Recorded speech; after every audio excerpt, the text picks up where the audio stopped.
మనతో రాదు. ప్రియ సహోదరి సహోదరులారా, ఈ లోక ప్రయాసలో పడి పాపం చేయకండి. ఈ లోకంలో నీతిగా జీవించడానికి మాదిరిగా ఎవరు లేరు.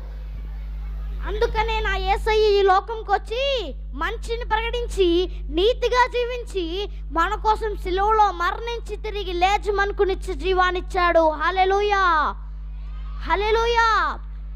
తిరిగి లేచి మనకు నిత్య జీవాన్నిచ్చాడు. అంతేకాకుండా మనల్ని సర్వలోకంలో సువార్త ప్రకటించమన్నాడు. మనల్ని సర్వలోకంలో సువార్త ప్రకటించమన్నాడు. అందుకనే పౌలు పేతురులు సువార్త ప్రకటించాలి. పౌలు పేతురు వలె మనం సువార్త ప్రకటించాలి. అకుల ప్రిస్కిల వలె మనం దేవుని